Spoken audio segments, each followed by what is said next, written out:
just because we both work doesn't mean you can neglect your young children every day. I've reported you. After finishing overtime and returning home exhausted, my neighbor suddenly stormed in, yelling. It was surprising and frightening. But wait. We don't have children. What followed was the revelation of a huge secret held by the neighbor. My name is Ashley. I'm 29 years old. I live in an apartment with my husband. We've been living in this apartment since we got married. It's meant for families, so it's spacious. And it's in a nice location with parks and supermarkets nearby, making it a comfortable place to live. The apartment next door had been empty for a while. But about a month ago, a newlywed couple moved in. The wife appears to be pregnant. She's young, petite, and pretty. We had seen each other when they came to greet us after moving in. And we'd chat a bit when we ran into each other while taking out the trash. When I told her that I'm a midwife at a private general hospital, she said she had wanted to give birth there. However, she plans to go back to her hometown for the delivery because it's far away. I work in obstetrics and gynecology, and my husband, David, is a clinical psychologist in the same hospital. We met at the hospital, got married, and it's been 5 years without having children. Given our age, it might be time to consider having children. But I love my job and haven't been able to make that decision. Having children would mean I couldn't focus on my work. I understand the difficulties of having children by observing my senior, Emma. Emma is a single mother raising a 3-year-old boy. She gave birth out of wedlock and the father has not acknowledged the child. So she receives no child support, making things difficult for her. Emma works desperately, leaving her child in daycare, but cannot work overtime or night shifts, leading to a tough life. Even with a day job, she often has to leave early when the daycare calls about her child being sick. It seems that happened again today. Ashley, I'm sorry. Emma looked at me with her hands together. Whenever she relies on me like this, it's because the daycare has called. It's okay. Leave it to me. Ryan, please go pick him up. So, today was supposed to be a day shift, but one thing led to another. And I didn't get home until late at night. Our apartment is usually quiet at night, though you can sometimes hear children's voices from somewhere. It was a busy day, and I was eager to get some sleep. Thinking that, I hurried home. Just as I was about to enter my house, that's when it happened. Just because you both work doesn't mean you can neglect your young children every day. I've reported you. As I was about to go inside, a man suddenly started yelling at me. Wait, what? Who are you? As I tried to push back the man who barged into the entrance, I could smell alcohol on him. Was he drunk? I'm John, your neighbor. Ah. Lucy's husband? Yes, and you don't know your own neighbors? I was familiar with his wife, Lucy, but I had never met him before. What a terrible first impression. I didn't understand what he was talking about. Then, John said, I've been watching you neglect your child every day. What? At night, there's always a child wandering around alone. You're the one leaving them out, aren't you? What? Leaving such a small child alone at night, it's clearly abuse. That's why I reported you. Reported. I'm the one who wants to report. Suddenly storming into someone's house like that. He must be really drunk. Don't neglect your child just because you're working. Wait a minute. That's not right. What? We don't have children, you know? What? Then, Lucy showed her face. What are you doing? Yelling at someone's house in the middle of the night. Ashley, I'm really sorry. This person, he comes home drunk almost every day. I see. It's a misunderstanding then. All I could do was give a wry smile. But then, Lucy said, "Ashley, are you really sure you don't have children? Are you hiding them?" "What?" "Because, I've seen it too. Recently, almost every day, there's a boy about 3 years old at your door." "What? That can't be. We don't have children. If you have a child, just say so." "Haven't filed a birth certificate?" Or, could it be kidnapping? "What? That's not the case." As I was troubled, "Ashley, what's wrong?" David was coming up the stairs. "David, you're back?" "No, I just went to the deli." John next door stormed in, saying we're neglecting our child. "What? A child? What are you talking about?" "But..." Then, David paused for a moment as if thinking, "Now that you mention it, I've seen a child too." "What?" As I was surprised, "Don't play dumb. It's your child, isn't it?" John yelled at us again. "Anyway, it's late now and we don't want to cause trouble for the neighbors." "Excuse us." David grabbed my arm and we went inside, then locked the door. Behind the door, John was saying something and banging on it, but eventually, it quieted down. Why do we have to be misunderstood like this?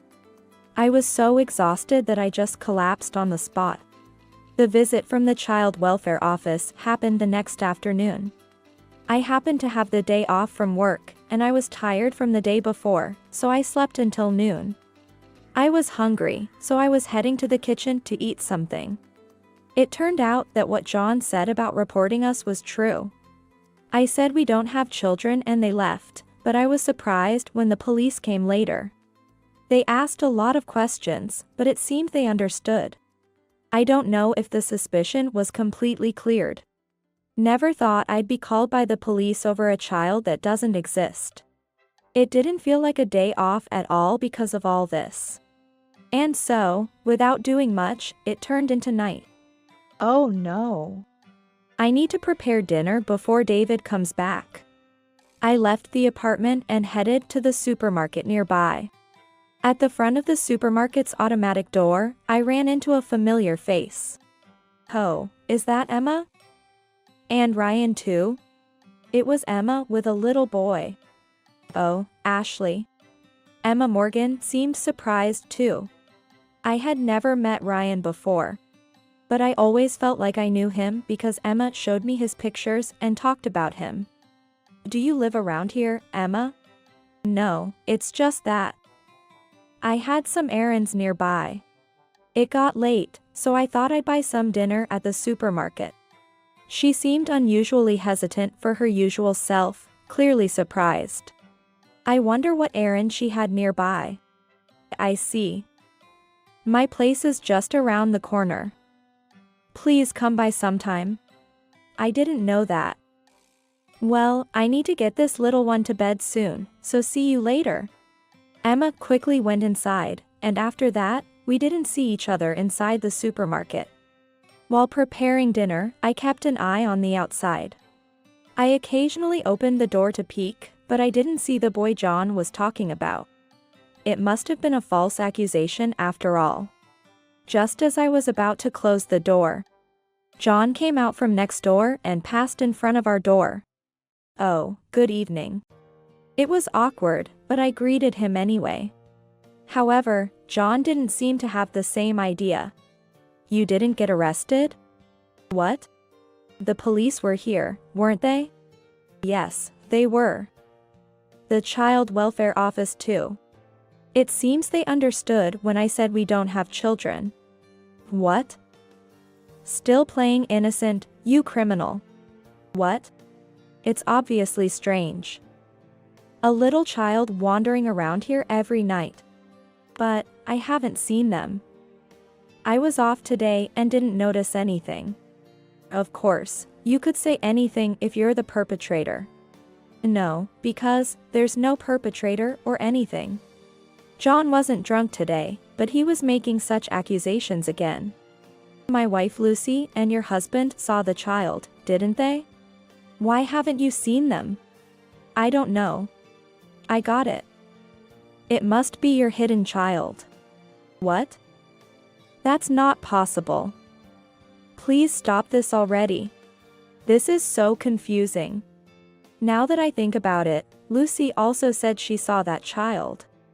I'll ask Lucy about the child next time. She spends the most time at home, so she might have seen something. I don't know any little kids though. I was about to say that when I suddenly remembered meeting Emma and Ryan earlier. A boy about 3 years old. Just about Ryan's age, I thought. But it couldn't be Ryan. Lucy isn't here. John said. What? Having a neighbor who abuses children isn't good. For her mental health during pregnancy. Sent her back early for maternity leave. She's at her parents' house until the birth. Oh? She's already gone back? Looks like I won't see her for a while, misunderstood as we are. It leaves me feeling uneasy. Go to the police and turn yourself in already. But I haven't done anything wrong. Strangely, since then, the boy hasn't been seen. David hasn't seen him either. However, the harassment from John escalated. Letters filled with insults were found in the mailbox. They were even slipped through the gap under the front door. But that wasn't all. Loud music could be heard coming from the next apartment, banging on the walls. And sometimes garbage or dead insects were left outside our door. This continued, and it seemed to have taken a toll on me mentally. I couldn't sleep at night, had lost my appetite, and lacked the motivation to do anything. Even household chores became difficult. Feeling unstable and in poor health, I started missing work. Seeing me like this, David suggested we move. The idea of running away didn't sit well with me. And I didn't like the thought of leaving with Lucy, still misunderstanding. But the thought of enduring this any longer was unbearable. We decided to move. While searching for apartments on my smartphone, I received a call. The screen displayed Emma Morgan. I wasn't in the mood to talk to anyone. But I felt I owed her an apology for the inconvenience at work, so I answered. Emma was very worried about me. I ended up telling her everything. About the little boy who was left alone at night and how the neighbor thought he was ours. That I was suspected of neglecting him. The neighbor's husband is so set in his beliefs, he won't listen at all. It's not just that, the harassment has escalated. It's scary, and I've been feeling unwell. So, we decided to move. I can't live here in peace. The neighbor. Is his name by any chance John Brown? Yes, that's him. How did you know? Then Emma said something unexpected. It's my fault. Ashley, I'm so sorry. What? That child, it's probably Ryan. What? I was the one who left him alone. And yet, I made you feel terrible. I'm really sorry. Wait, Emma. What do you mean? I couldn't understand the situation. Why would her child be wandering around our place? Does this have to do with when we met at the supermarket? Does John know you work at the City General Hospital? I've mentioned it to his wife. I thought so. What do you mean? I'll explain everything. Can I come over now? Now? Sorry to bother you when you're not feeling well. It's okay, if it's too much. No, it's okay. I wanted to hear Emma's story and clear up the misunderstanding as soon as possible. Then, I'll pick up Ryan from daycare and head over. After saying that, Emma quickly hung up. After a while, she arrived with Ryan. Looking up at me, Ryan greeted me with his slightly unclear speech, hello. Hello, Ryan. Then, turning to Emma, I said, Emma Morgan, you knew where we lived? I was worried because I hadn't given you our address before you hung up. Oh, well, there's only one apartment near that supermarket. And Emma trailed off, seemingly hesitant to continue. Please come in. I'll make some coffee. Would you like some orange juice, Ryan? Yeah. Ryan answered happily. Then, after listening to Emma's story, I was shocked. At first, I couldn't believe it, but if it were true, it would explain John's behavior. It turns out, John was the cause of it all. As I was at a loss for words, Ryan, who had been watching TV, seemed to get bored and stood up. I'm going outside. Saying that, he ran towards the door. Oh, wait, Ryan. By the time I caught up, Ryan had already opened the door. That's when it happened. I found you. John was standing on the other side of the door. Startled by John's loud voice, Ryan stepped back. I pushed Ryan back into the room and stepped outside. I knew it. I just saw him coming out of your place. John laughed triumphantly. Of course. He's my guest. Don't play dumb. That's your child, right? Just admit it. He's not my child. He's my colleague's child. And yours. What? John's smile froze, and he stopped moving as if he were frozen. He's the child born between you and Emma. What? I pressed on. Don't pretend you've forgotten. John Brown, you were dating Emma Morgan. I could see John quickly turning pale. I don't know.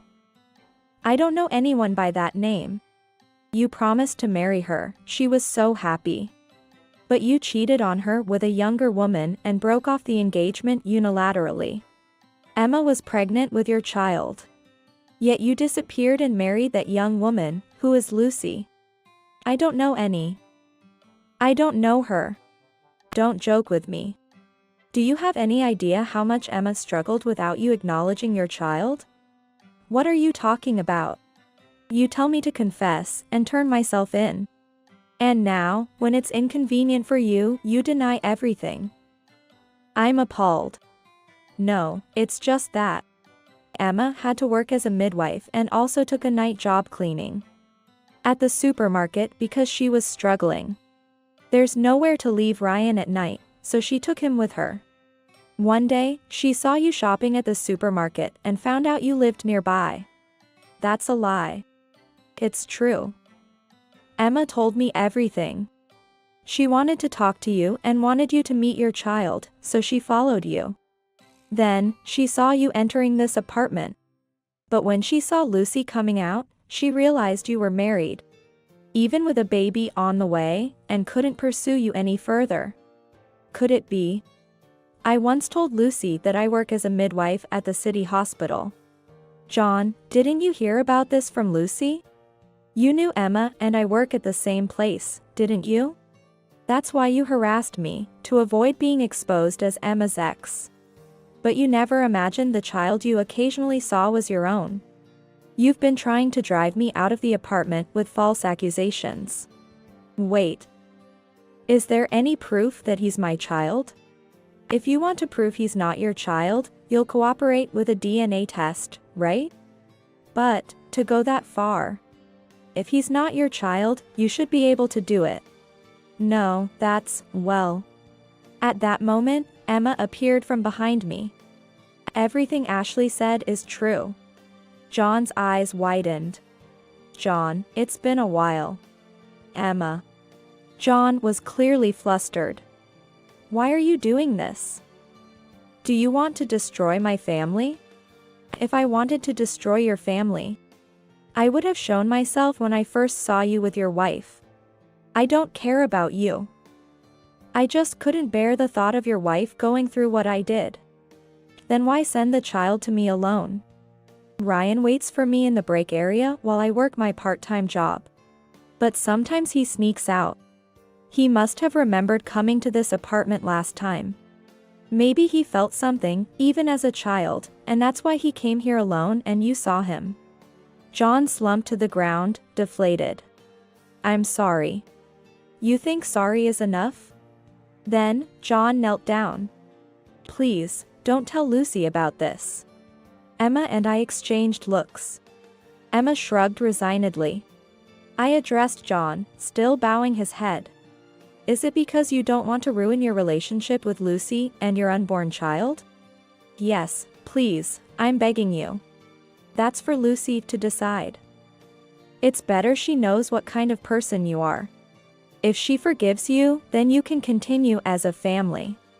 Leaving John behind, we went back inside. I'm sorry, Ashley. Thank you. Emma, possibly overwhelmed by all her pent-up frustrations, began to sob like a child. Mom, are you okay? Ryan, standing by his mother's side, looked incredibly dependable. I heard later that Lucy did not forgive John, and he was divorced. John moved to a cheap, bathless studio, working hard to pay child support for 2 children. Emma no longer needed to work at the supermarket and could spend more time with Ryan. They were financially and emotionally better off, even going on their first trip together. They brought back souvenirs and looked very happy. As for me, I was pregnant. Being a midwife, I thought pregnancy would be easy, but carrying a child brought a lot of anxiety. I also struggled with endless morning sickness. Pregnancy is hard. Fortunately, my husband David is understanding, listens when I'm feeling insecure, and helps with household chores when I'm physically struggling. Thinking about Emma facing pregnancy alone after being betrayed by her boyfriend made me realize how daunting it could be. I'm now preparing for birth with Emma's guidance. Don't worry, Ashley.